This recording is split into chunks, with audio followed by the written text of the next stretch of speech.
Hello, everyone. Today I'm going to be talking to you about my applied research to create a professional development about behavior management. My research topic was about effective behavior management in the classroom to ensure that teachers and students are maximizing their full potential in schools. The problem statement for my research was that teachers in my elementary school are struggling to manage the behaviors in their classrooms productively. This impacts the classrooms because they spend more time managing behaviors than completing lessons. One possible cause of this problem is lack of professional training. The research question was, how might a behavior management professional development program be created to educate teachers on how to effectively manage behaviors in the classroom? I created a 4-hour professional development training on effective behavior management utilizing the data that I gathered while doing research. What you're seeing right now is just the first slide of my PowerPoint presentation that I created. This is one of the slides included in the product. This slide is talking about PBIS, which is Positive Behavioral Interventions and Supports. It's a 3-tier system utilized by a lot of schools. This is also another example of behavior management tools that can be utilized in classrooms. This slide encompasses the whole presentation that I created, and so I'm going to press play for you guys. That way you can see what I'm talking about, and I click through all of the slides in my professional development training. This will give you just an idea of what my training that I developed looks like.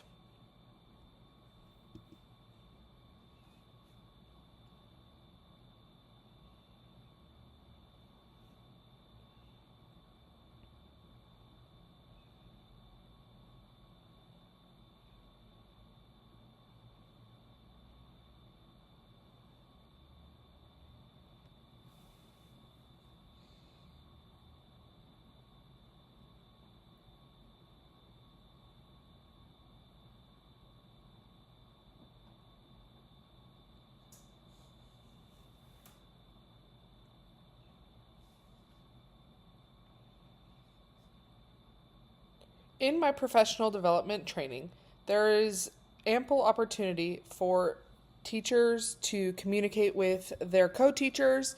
They reflect, they do a think, pair, share, and they also do a reteach of a topic that they have chosen.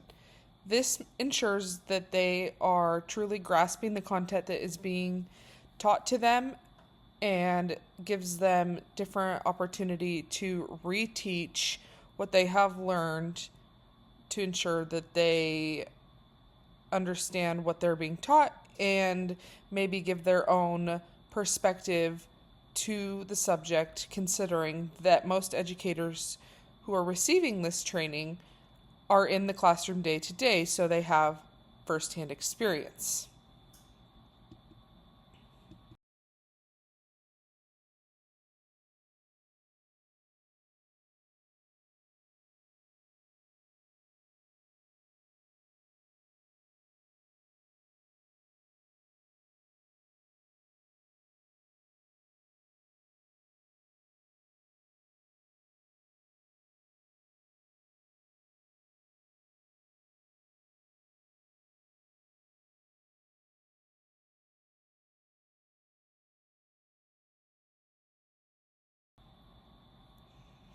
The methodology of this research was that I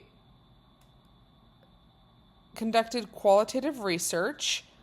What that looked like was I interviewed and observed 3 teachers. I utilized interviews, observations, and a literary matrix to collect my data. I first started out by finding a topic, and then I began researching online utilizing credible sources.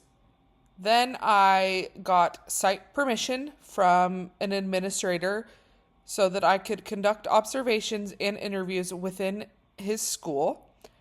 After that, I compiled and analyzed data, which you will see in a couple of slides, and then I created the product, which was the professional development. So for the data collection and analysis methods, I had stated that I did interviews, observations, and I also created a literary matrix. For the interviews, I asked teachers questions that they answered for me to kind of give an insight on what they did in their classroom and how they ran their behavior management systems.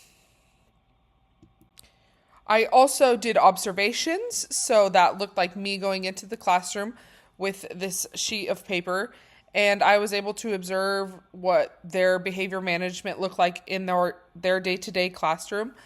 Maybe some things that they don't think to communicate because they do naturally, some things that teachers don't even realize that they're doing due to the fact that it's natural to them.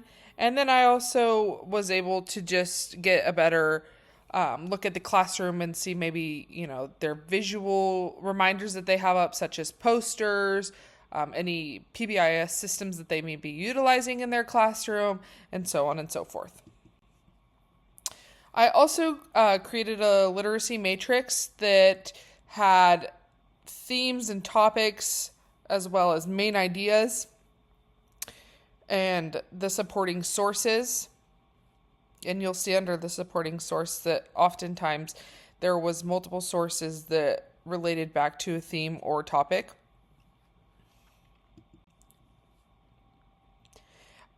Included here is the site permission that I was granted by the administrator at the school I conducted my research at. Right here is the graphic representation of the interviews that I completed. So this is how I was able to compile all of my data to make it easy for me to work with and utilize. As you can see, some of the questions that I asked the teachers when interviewing are: what are your top priorities when managing classroom behavior? How do you create a positive classroom culture? How do you establish and teach rules and expectations? What kind of support systems do you utilize? And how do you communicate with parents and students about behavior? This is the graphic representation of the observations that I completed. So between teacher A, B, and C, I was able to kind of list the things that I noted in the classroom. Some things are like that they utilize behavior trackers for some students. There's whole group points in classrooms. Teachers were giving praise when students were doing something that they should be, and that they were following through with discipline, as well as there was visuals of proper procedures in the classroom. Again, this is just the graphic representation for the literary matrix that I completed. So the results. The research question, once again, was: how can a professional development program help teachers manage classroom behavior effectively? So by analyzing the data that we gathered through observations, interviews, and the literature, I was able to identify key themes to include in the training. This data helps shape the professional development plan to better support teachers in managing student behaviors within the classroom.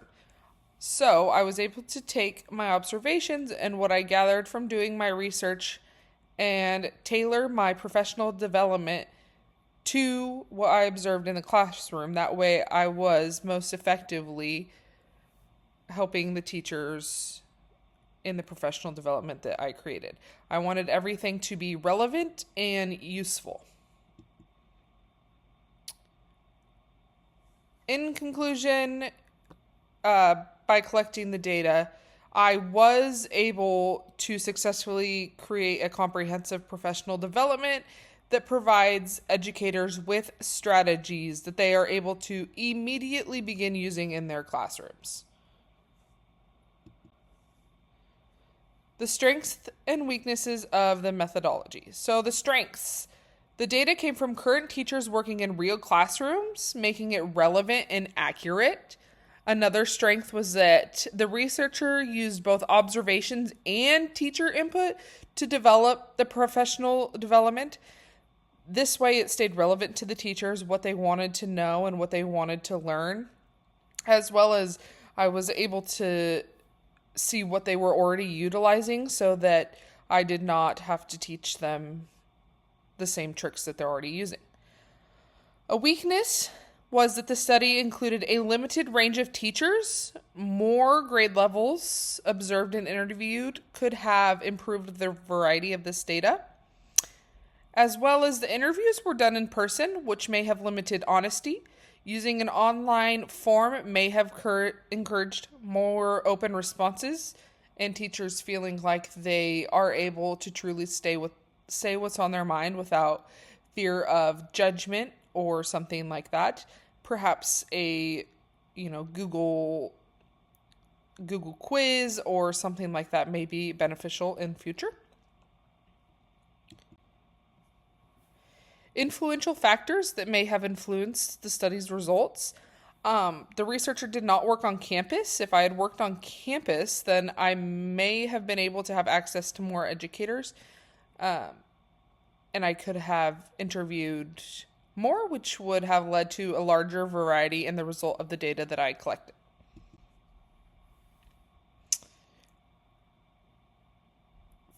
Going forward, the further usage is that you present the professional development, and then the teachers are able to implement a new behavior management strategy. I believe that there could be monthly check-ins to see how the implementation is going and if the educators believe that the professional development was successful or helpful or not. After some time of implementation, participants can gather back together to share what they have found with their new strategy that they have been utilizing.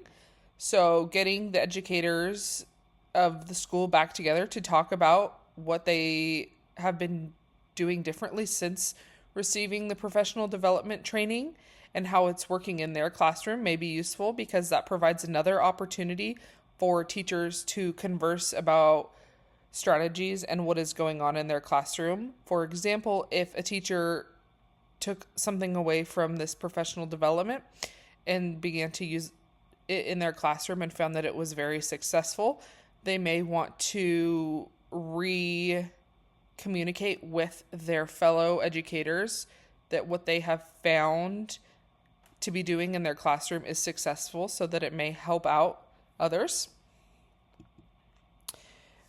This is a list of references that I utilized while creating the professional development and doing my research.